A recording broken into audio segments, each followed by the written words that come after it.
Assalamualaikum warahmatullahi wabarakatuh. Eh, Bapak Ibu sekalian dan peserta didik yang begitu saya banggakan. Alhamdulillah kita ketemu lagi dalam video yang singkat ini. Perkenankan saya untuk sedikit saja menjelaskan tentang eh, apa itu fenomena. Jadi ketika kita berbicara tentang sebuah kegiatan ya yang namanya riset atau yang biasa kita sebut dengan eh, penelitian. Seringkali kita diperhadapkan dengan kata ya, fenomena, fenomena sosial, fenomena alam. Ya. Eh, Nah, seyogyanya saya juga ingin menyampaikan sedikit agar tidak eh, terjadi kerumitan itu ya, atau kesulitan dalam memahami apa itu fenomena yang dimaksudkan. Jadi saya bermaksud menjelaskan sedikit aja. Jadi dalam perspektif saya, fenomena itu sebuah kejadian atau sebuah eh, peristiwa yang dapat diamati dan dianalisis. Tapi sesungguhnya saya tidak terlalu senang dengan analisis. Cukup saja dengan diamati. Nah, itu kalau suatu eh, kondisi atau fenomena yang diamati secara natural gitu ya.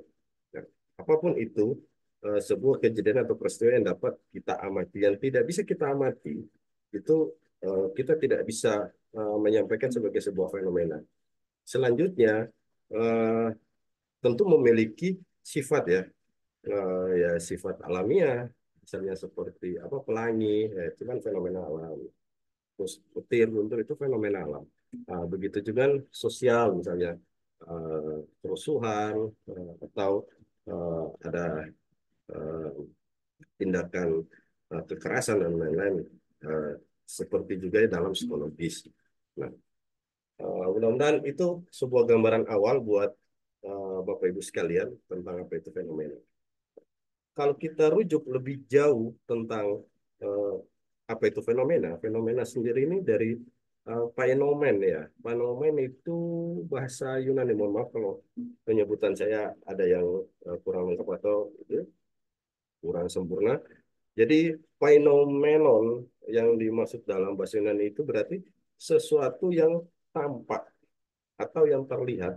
Artinya yang tidak terlihat, minta maaf, saya mau contohkan seperti mimpi atau eh, apa ya, ada juga yang sekarang dibilang apa, penglihatan yang samar-samar, itu tidak bisa sebagai sebuah eh, fenomena yang kalau kita ambil dari bahasa Yunani tadi ya.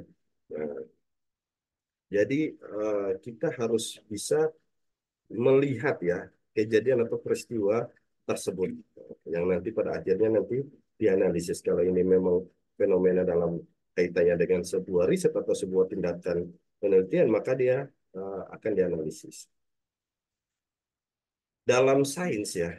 uh, akan sedikit bergeser lagi pengertian dari fenomena tapi tidak merubah substansinya, jadi dia tetap dengan peristiwa yang dapat diamati. Jadi dalam sains itu fenomena yang merupakan segala sesuatu yang dapat diobservasi dan diukur. Nah, mohon nanti di bold aja kata ini. Jadi kalau dalam sains ya, oke silakan kita sebagai orang pada ruang lingkup akademis mau mempergunakan yang mana ya? Fenomena secara umum ataukah fenomena yang dalam sains yang kemudian mau kita pergunakan di dalam uh, pemahaman sebuah riset itu. Oke, nah uh, banyak sekali ya fenomena-fenomena yang bisa kita segmentasikan ya. Ada fenomena alam, fenomena sosial, fenomena ekonomi, fenomena kultural, silakan. Apapun itu, saya sendiri tidak pernah membatasi, tapi yang jelas dia harus kembali kepada selera asal kita bahwa sesuatu yang dapat diamati secara faktual, gitu ya. Tidak memakai halusinasi, tidak memakai interpretasi, tapi sesuatu yang dapat diamati. Itu fenomena. Nah, masalah di interpretasi atau itu merupakan tahapan selanjutnya daripada sebuah kajian penelitian. Nah, berangkat dari sesuatu yang nampak itu, Artinya kita ditunjukkan eh, dengan kenampakan itu yang di dalam penampakan itu apa yang kita saksikan gitu ya. Mohon maaf tanda kutip penampakan bukan yang terkait dengan hal-hal gaib, tapi yang tampak itu akan memiliki makna yang akan kita artikan sendiri. Nah, saya gambarkan sebuah fenomena misalkan di pasar, gitu. Orang berkumpul, kita lewat, kita miskin, oh ada orang berkumpul, ramai sekali ya, ada apa, gitu kan. Nah, dengan kemampuan kita, dengan referensi kita, kemudian kita menganalisis, oh terjadi kerusuhan atau terjadi, mohon maaf, terjadi perkelahian. Mohon maaf, kalau kita merujuk pada pemahaman dalam eh, kata fenomena tadi itu, kita hanya cukup menyampaikan ada terjadi berkumpulnya orang-orang gitu ya. Kita hanya bisa menyebutkan sampai pada situ. Tapi kemudian kita mengatakan terjadi perkelahian, terjadi eh, apa kerusuhan, itu kita telah melakukan sebuah interpretasi. Apabila kita tidak menemukan terjadi perkelahian atau tidak terjadi kerusuhan, maka kerumunan itu telah kita interpretasikan. Jadi dia tidak lagi menjadi sebuah fenomena, dia sudah menjadi hasil interpretasi terhadap fenomena. Jadi kita hanya terbatas pada menyebutkan bahwa telah terjadi eh, telah terjadi berkumpulnya atau telah berkumpulnya orang-orang di pasar pada satu titik. Kita hanya berhenti di situ, itu fenomena. Tapi kemudian eh, kalau kita sebutkan bahwa telah terjadi kerusuhan atau terjadi perkelahian, berarti kita sudah menginterpretasikan.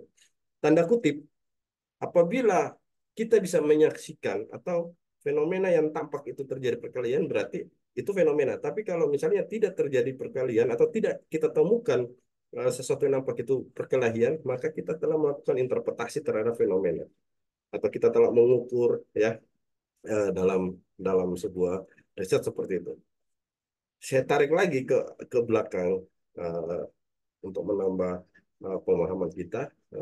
Jadi fenomena ini uh, kalau dalam Immanuel Kant yang saya pernah pahami itu kritik of your reason itu uh, kan berusaha merujuk pada objek uh, mereka muncul melalui persepsi, nah, persepsi indrawi dengan uh, kemampuan ya kemampuan uh, manusia reasonnya itu ya berpikirnya. Jadi kalau saya menyimpulkan itu ada referensinya kita ketika kita menginterpretasikan seperti tadi. Jadi fenomena menyajikan makna. Ada kandungan makna dalam fenomena yang bagaimana kemudian orang yang mengamati atau kita yang mengamati itu mampu membuka makna itu. Nah, kalau itu. Jadi uh, fenomena itu akan berbalik dengan noumena ya. Jadi noumena itu apa yang tidak nampak ya, uh, yang tidak bisa kita ketahui sendiri gitu ya. Jadi noumena itu istilah saya itu apa ya? Saya kutip dari kan juga yang merupakan benda pada diri mereka sendiri yang tidak dapat kita ketahui secara langsung. Jadi setiap orang itu memiliki sesuatu yang uh, dia sendiri tidak bisa menyaksikan. Mudah-mudahan bisa kita pahami apa itu fenomena. Fenomena sebagai sesuatu yang tampak dan fenomena itu terbalik sesuatu yang tidak nampak tapi terdapat di dalam uh, diri atau di dalam bagian-bagian tertentu ya, ya yang tanpa kita sadari, tanpa kita ketahui karena memang tidak nampak. Oke, Bapak Ibu sekalian, sederhana saja penyampaian saya tentang kata fenomena. Jadi sangat riskan bagi saya ketika melihat uh, ada perbedaan-perbedaan pemahaman tentang fenomena itu. Silakan dipahami, dipelajari.